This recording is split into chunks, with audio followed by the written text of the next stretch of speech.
بسم اللہ الرحمن الرحیم۔ السلام علیکم۔ اب دوسرا حصہ ہزاروں سال پہلے والی تحریر جو پہلی ویڈیو ہے اس کا یہ دوسرا حصہ ہے۔ جہاں سے ختم ہوا تھا وہیں سے سلسلہ شروع کرتے ہیں۔ یہ نظام اس دور کی ضروریات کے اعتبار سے بہت ہی مفید تھا۔ انسان کئی دن بغیر خوراک کے پرانی خوراک پر ہی گزارا کر لیا کرتا تھا۔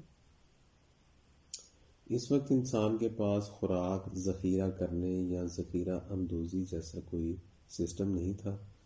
وہ پیدا شدہ خوراک کو جمع کرنے کا قائل بھی نہیں تھا، بلکہ اپنے پیٹ بھر لیتا اور فالتو خوراک کو ایسے کمزور انسانوں میں تقسیم کر دیتا جو خوراک کا بندوبست نہیں کر پاتے تھے، جن میں چھوٹے بچے، بوڑھے، مریض، عورتیں۔ یہ کمزور لوگ اپنی خوراک کا بندوبست کرنے کے جو قابل نہیں ہوا کرتے تھے، اس لیے طاقتور انسان اپنے ساتھ ساتھ ان کی خوراک کا انتظام بھی کر دیا کرتے تھے۔ چونکہ گودام نہیں ہوا کرتے تھے، خوراک محفوظ کرنے کا کوئی کولڈ سٹوریج بھی نہیں تھے، گھروں میں بڑے بڑے فریزر، فریج کی طرح انتظام بھی نہیں تھا، اس لیے سب انسان پیٹ بھر کے کھاتے، تازہ غذا کھاتے اور اس کی وجہ سے صحت مند رہتے تھے۔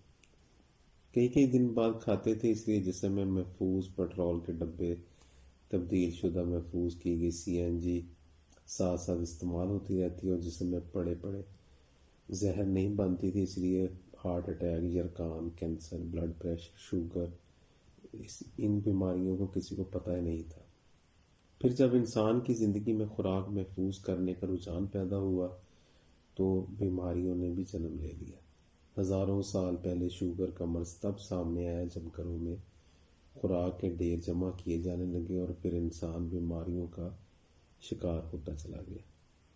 یہاں تک کہ آپ لوگوں کو تو سمجھ آ گیا ہوگا کہ میں نے آپ کو کیا سمجھانے کی کوشش کی ہے، لیکن ہمارے کچھ ڈاکٹر دوست جو ہیں جو میڈیکل کی زبان ہی سمجھتے ہیں، وہ CNG پیٹرول کی مثالوں کو نہیں سمجھ سکیں گے، اس لیے اب ان کو اسی لینگویج زبان میں بات کرتے ہیں۔ یہاں پر میرا چیلنج ہے، اگر کوئی ڈاکٹر یا میڈیکل کا فیلڈ کا پڑھا لکھا ایکسپرٹ میری بات کو غلط ثابت کر دے تو میں اسے اب منہ مانگا انعام دوں گا۔ انسان جب بھی خوراک کھاتا ہے تو اس کے معدے میں جا کر وہ خوراک گلوکوز میں تبدیل ہو جاتی ہے۔ گلوکوز کو انسولین پکڑتی ہے اور انسانی خلیات میں گھسا دیتی ہے، جس کی وجہ سے خلیوں میں زندگی آ جاتی ہے۔ خلیوں کو توانائی ملتی ہے اور انسان پرسکون ہو جاتا ہے، یعنی اس کو بھوک مٹ جاتی ہے۔ کیونکہ انسان نے خوب پیٹ بھر کے کھایا ہوتا ہے، اس لیے گلوکوز بھی کافی مقدار میں بن جاتا ہے۔ اس لیے بچ جانے والا گلوکوز کو جسم گلائکوجن کی شکل میں محفوظ کر کے رکھ لیتا ہے۔ یہ گلائکوجن جگر اور مسلز میں جمع ہو جاتا ہے اور جب 10 گھنٹے بھوکا رہنے کے بعد انسان کے جسم میں سے گلوکوز کی سطح کم ہونے لگتی ہے تو یہ جگر اس گلائکوجن کو توڑ کر اس کو خون میں شامل کرنے لگتا ہے، جس سے ایک بار پھر انسان کی بھوک ختم ہونے لگتی ہے۔ چنانچہ آپ جب اپنی شوگر کھانے کے 8 گھنٹے بعد چیک کرتے ہیں تو وہ کافی کم آتی ہے، لیکن 10 گھنٹے بعد چیک کرتے ہیں تو ایک دم سے شوگر پھر بڑھ جاتی ہے، کیونکہ جگر نے گلائکوجن کو گلوکوز میں تبدیل کر کے خون میں چھوڑا ہوتا ہے۔ اس طرح یہ گلائکوجن استعمال ہو جاتے ہیں۔ کیونکہ پیٹ بھر کے کھایا جاتا ہے، اس لیے گلائکوجن کے علاوہ کچھ گلوکوز کو فیٹ یعنی کہ چربی کی شکل میں بھی محفوظ کر کے رکھ لیا جاتا ہے۔ چنانچہ جب جسم 14-15 گھنٹے میں گلائکوجن بھی استعمال کر لیتا ہے تو پھر چربی کی باری آتی ہے۔ تب ہمارا جگر چربی سے کیٹونز بنا کر ہمارے خون میں شامل کرنے لگتا ہے اور 16 گھنٹے کے بعد کچھ بھی کھائے پیے بغیر ایک بار پھر ہم تازہ دم ہو جاتے ہیں۔ یہاں پر میں دنیا کی تاریخ کے سب سے بڑے حکیم طبیب آقا صلی اللہ علیہ وآلہ وسلم کا ذکر کروں گا۔ آپ صلی اللہ علیہ وآلہ وسلم نے ہمیشہ 2 وقت کا کھانا کھایا، یعنی صرف صبح اور شام کا کھانا، جس میں سردیوں میں 10 گھنٹے کا وقفہ ہوتا تھا اور گرمیوں میں 15-16 گھنٹے کا وقفہ ہو جایا کرتا تھا۔